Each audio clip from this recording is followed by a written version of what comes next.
राष्ट्रीय समाचार भारत के दर्शकों, आज हम विदिशा के हमारे साथी पत्रकार साथी भी हैं और इस शहर की युवा पीढ़ी को प्रति वर्ष अलग अलग तरीके से नई रास्ता दिखाने का एक नया संकल्प लेकर अपना कार्य करते हैं पूरी वर्ष।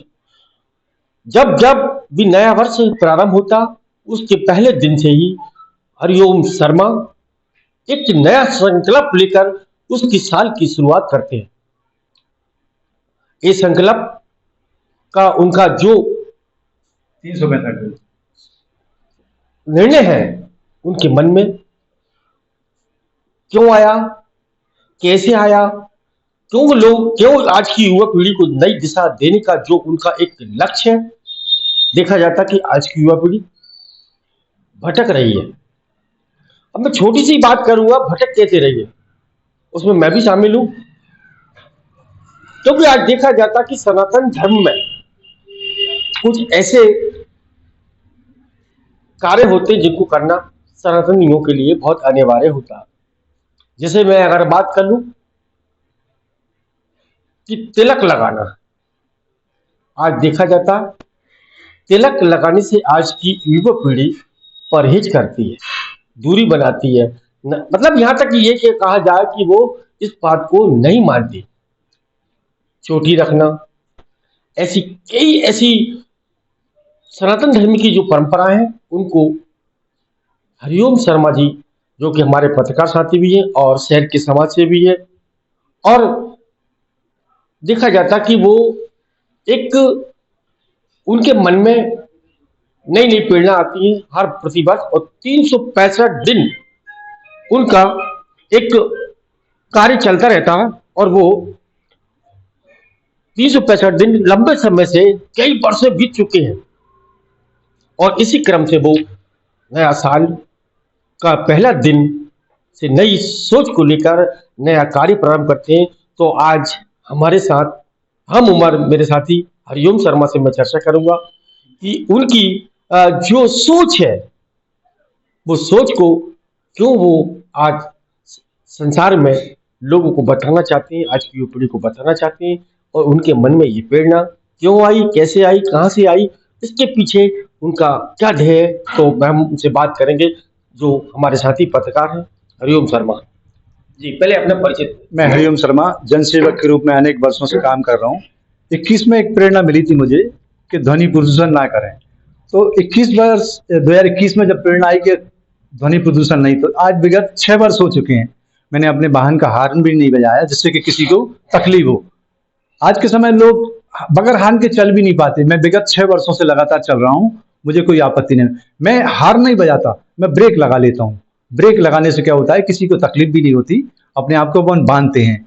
हॉर्न बजाना एक किसी को दुख कहते हैं ना, कि कभी कभी कोई कहते हैं गाली बकने को किसी देश में या कई जगह मानते हैं क्या किसी ने हॉर्न बजाया तो गाली बक रहा है वो। इसलिए मैं समझता हूँ कि हॉर्न भी नहीं बजाना चाहिए जिससे किसी को तकलीफ हो।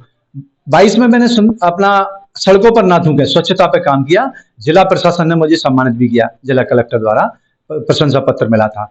तो सड़कों पर नहीं थूकना। लोग आज के समय में कुंटलों ज्यादा सड़कों पर ही थूक रहे हैं।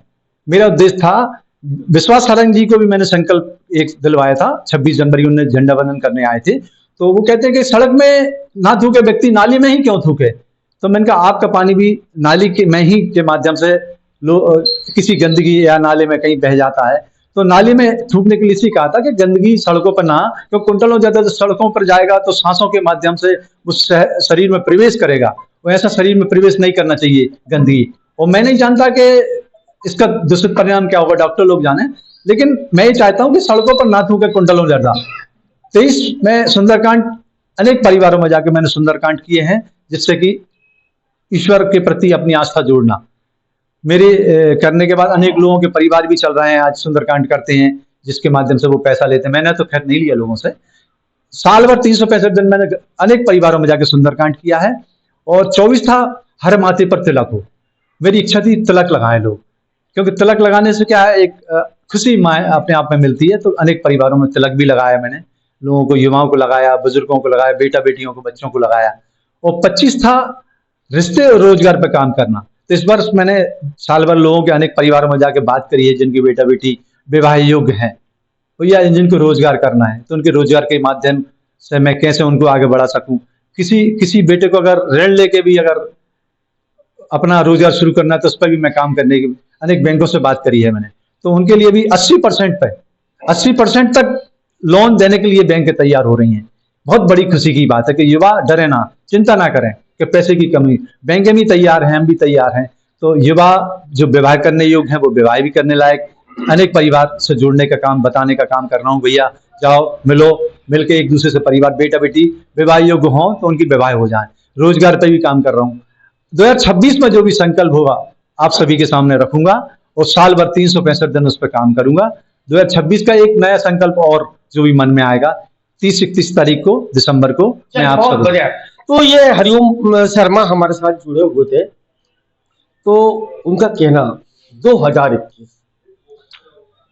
2022, 2023, 2024, 2025 5 वर्ष में लगातार उनके द्वारा प्रति वर्ष 365 नई सोच के साथ नए कार्य को प्रारंभ करते हैं। 21 की बात करें हम तो उन्होंने कहा कि ध्वनि प्रदूषण, अब मत बोलो ध्वनि प्रदूषण। अब ध्वनि प्रदूषण से क्या होता ये आप सभी जानते होंगे। आज देखा जाता है कि ध्वनि के कारण आज सीधा अगर हम बात कर ले तो अटैक करता है हृदय पर है। उनके परम भक्त हनुमान जी की जो शक्ति है उनके अंदर एक ऑटोमेटिक अंदर आती है। तो एक इनका बहुत ही शानदार प्रयास था। उसके बाद 24 की बात कर लें हम तो 24 के अंदर इनके द्वारा हर युवा को माथे पर तिलक होना चाहिए। माथे पर तिलक होना यह भी एक सनातन धर्म का बहुत ही शानदार प्रचार की बात भी कर ले या एनर्जी की बात कर ले या हमारे सनातन धर्म की जो परंपरा है उसकी बात कर ले, संस्कृति की बात कर ले, तो ये इसको जिंदा रखने का एक सबसे बड़ा उनका जो लक्ष्य है, ये भी बहुत बड़ा शानदार उनका एक सोच है। उसके बाद अब देखिए आज महत्वपूर्ण विषय परिवार के अंदर युवक युवती है, अब वो कहीं ना कहीं रिश्तों के लिए भटक रहा है, रोजगार के लिए भटक रहा है। तो आज 2025 चल रही है उनका संकल्प है, था और है और चलता रहेगा कि जो समाज के अंदर शिक्षित बेरोजगार युवक युवती हैं उनके लिए बैंकों से कांटेक्ट करके उनको लोन दिलवाना और लोन के माध्यम से उनको और उनके परिवार को और देश को सक्षम करने का एक बहुत शानदार लक्ष्य है। उसी प्रकार अगर हम बात कर लिया तो आज देखा जाता कि पहले एक बढ़िया प्रथा थी कि एक समाज का एक विशेष व्यक्ति जाकर संबंध करवाता था, लेकिन आज परिवर्तन हुआ, नई नई टेक्नोलॉजी आ गई, लेकिन उसके बाद भी अच्छे रिश्ते प्राप्त नहीं हो पाते, अच्छे रिश्ते नहीं मिल पाते, अच्छे संबंध नहीं हो पाते। तो उसके लिए व्यक्तिगत एक कार्यक्रम विदिशा की एक निजी गार्डन निजी धर्मशाला में होता है। उसमें आज करीब 200 से अधिक परिवार के लोग शामिल होते हैं और सब अपना अपना परिचय देते हैं। तो हरिओम भाई का जो सपना है, हरिओम भाई की जो सोच है, वो एक विशाल और सकारात्मक समाज के लिए है, जो समाज के लिए लगातार खास तौर से सनातन धर्म के लिए वो प्रचार भी कर रहा है, प्रसार भी कर रहा है और नई दिशा भी दे रहा है, रोजगार की बात भी कर रहा है और स्वास्थ्य की, शिक्षा की तमाम ऐसी बात करते हैं। तो ऐसे हरिओम शर्मा जो कि पत्रकार साथी भी है और समाज के एक बहुत अच्छे सेवक भी हैं, वो बहुत बढ़िया काम कर रहे हैं। उनकी टीम में ही एक ऐसे युवा है जो हिंदुस्तान युवा संगठन के नाम से शहर में जाने जाते हैं। अगर हम बात कर लें कि ऐसे जो राष्ट्रीय जो पर्व होते हैं, राष्ट्रीय पर्वों पर वो हमेशा युवा को जगाने के लिए एक अलग जगाते हैं और युवा के अंदर जोश उमंग देश के प्रति लाते हैं। उसी प्रकार हम बात कर लें उनके द्वारा पिछले कई वर्षों से माता रानी के जो जगराता होता है नवरात्रि में, उसमें उनके द्वारा एक बहुत ही शानदार शालीनता से, सभ्यता से और मर्यादा में रहकर एक शानदार एक कार्यक्रम किया जाता है। माँ की भक्ति में के लिए जो कार्य किया जाता है उसे हम बोलते हैं गरबा। गरबा में भी उनकी बहुत बड़ा योगदान है। आज की युवा पीढ़ी, वो भी युवा है, लेकिन युवा को एक ताकत देते हैं, युवा को एक कवच का काम कर रहा है, सहयोग का काम कर रहा है। ऐसे साथी हरिओम भाई के साथ जो जुड़े हुए थे, आज उनके साथ थे, तो अब मैं उनसे आपका परिचय करवाता हूँ। सुने उनकी जबानी उनसे। जी भैया, पहले अपना परिचय। जी, अपना परिचय यहाँ पर। जी, मैं सौरभ शर्मा हिंदुस्तान युवा संगठन का अध्यक्ष हूँ। जी, आज अच्छा, पहले अपना परिचय देने के बाद जैसे कि आपकी क्या देश के प्रति, समाज के प्रति, युवा के प्रति किस तरीके की आपकी भावना है? हमारा जो संगठन है हिंदुस्तान युवा संगठन, जो विगत हम 10 सालों से हम इसको संगठित करे हुए हैं, चला रहे हैं। 2015 में हमने ये संगठन बनाया था और आज 2025 हो गई है। हमारे संगठन में जो हमारी जो आयोजन है, जो हमारे कार्य हैं, वो मातृशक्ति और बेटियों को लेकर है, हमारे युवा साथियों को लेकर है कि हमारे युवा साथी संगठित रहें, हमारी बेटी संगठित रहें। और इसमें हम 15 अगस्त को एक मातृशक्ति शोभा यात्रा भी निकालते हैं। इसमें हजारों की संख्या में बहनें रहती हैं और 2018 से आज 2025 हो गया है। 8 साल से उनका लगातार मुझे सहयोग मिला है, उनका आशीर्वाद मिला है और वाकई में ही एक हमारा संगठन एक शहर के लिए मिसाल बन गया है, क्योंकि इसमें मातृशक्तियों को संगठित करना ये बड़ी बात है। और नवरात्रि में हम एक शुभारंभ गरबा महोत्सव के नाम से हम एक इवेंट भी कराते हैं, गरबा महोत्सव, जो कि विगत हम 4 वर्षों से कराते आ रहे हैं विनायक गार्डन में। अब जैसे कि आपके द्वारा आज जैसे हरिओम भाई है आपके साथ में, जो आपके बड़े भाई, तो इनके द्वारा जो आज क्या कार्य किया गया था, किस तरीके से किया गया था, उससे क्या समाज को लाभ मिलेगा, क्या नई दिशा मिलेगी? बिल्कुल समाज को लाभ मिलेगा, क्योंकि हम समाज को संगठित करने का काम कर रहे हैं। आज हमने एक जो आयोजन किया, वो हमने हमारे समाज को जोड़ने का कार्य किया और उसमें लगभग 65 से 70 हमारे परिवार जुड़े हुए थे, आए थे। लगभग 190 के लगभग इसमें हमारे घर परिवार से पूरे मेंबर थे और बहुत ही अच्छा लोगों का सहयोग मिला। और आगे भी हमारा जो टारगेट है 2026 में, उसमें हमने सोचा है कि हम एक बड़ा परिचय सम्मेलन कराएंगे, जिसमें हजारों की संख्या में हम अपने परिवारों को जोड़ेंगे और इसको सफल देंगे, सफल आयोजन के रूप में रखेंगे। जी, मैं सौरभ शर्मा। तो ये सौरभ शर्मा जी के बारे में उन्होंने खुद ने बता दिया, उन्होंने स्वयं बताया कि उन्होंने अपना परिचय दिया। देखिए, मैं उनके बारे में और थोड़ा सा आपकी दृष्टि डाल देता हूँ, मैं दर्शकों को बता देता हूँ कि सौरभ शर्मा हिंदुस्तान युवा संगठन चलाते हैं। पिछले 10-12 साल से उनका हिंदुस्तान युवा संगठन चलता है। हिंदुस्तान में हिंदुस्तान युवा संगठन की क्यों आवश्यकता पड़ी, इसको भी आपको जानना जरूरी है, क्योंकि आज देखा जा रहा है कि हिंदुत्व की बात सब अपने अपने धर्म की बात कर रहा है। तो आज चारों ओर से इस बात की अलग जगना चाहिए कि हिंदुत्व को जगाने के लिए हमें किस तरीके के सहयोग कार्यक्रम करना चाहिए लोगों को जगाने की, क्योंकि आज देखा जाता है कि हमारा समाज सो रहा है, उसको जगाने के लिए समय समय पे हमें इस तरीके के आयोजन करने की बहुत ज्यादा आवश्यकता पड़ती है।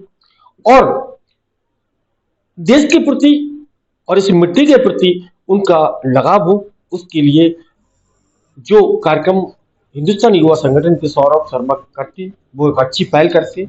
उसी प्रकार मैंने बताया आपको कि वो नवरात्रि में गरबा महोत्सव करते हैं और उनके द्वारा जो हमारी मातृशक्ति है, हमारी जो बहन है, बेटी हैं, उनको एक नई दिशा, नई ऊर्जा, नई ताकत देने के लिए सौरभ शर्मा लगातार प्रयास कर रहे हैं। हालांकि सौरभ शर्मा कोई ज्यादा उम्र नहीं है उनकी, लेकिन परमपिता परमात्मा की उन पर कृपा है, परिवार का, समाज का उनके ऊपर एक सहयोग है और उन्हें परमपिता परमात्मा ने एक अलग से उनको ताकत दी, एनर्जी दी, तो वो समाज को जगाने का एक अलग करते हुए, समाज के लिए भागीरथ बने हुए जगाने के लिए। तो हम ऐसे सौरभ शर्मा और हरिओम शर्मा को ऐसे अच्छे कार्य करने के लिए हम हमारे चैनल के माध्यम से बहुत ही शुभकामना देते हैं कि ताकि वो समाज के हित में, सनातन के हित में सेवा करते रहें और लोगों को जगाते रहें और अच्छे कार्य में लगाते रहें, चाहे रोजगार की बात का हो, चाहे परिवार की बात कर लें, चाहे शादी विवाह पर जोड़ी की बात कर लें, तो ये एक बहुत ही शानदार यहाँ पर जोड़ी बैठी है, जो आज इनके द्वारा जो संकल्प लिया गया था कि परिवारों को किस तरीके से जोड़ के रखना, उनका संबंध किस तरीके से कराना, और तो ये आज हमारी खबर थी विदिशा से। हरिओम शर्मा और सौरभ शर्मा के जो आज जो कार्यक्रम किया युवक युवती परिचय सम्मेलन का, तो ऐसे समाज सेवियों को हम राज टीवी समाचार भारत की ओर से बहुत बहुत धन्यवाद देते हैं कि वो समाज के हित में हमेशा कार्य करते रहे। हम भी उनके लिए सहयोग करते रहेंगे। मैं विदिशा से राज टीवी समाचार भारत के लिए कमल रेखवार।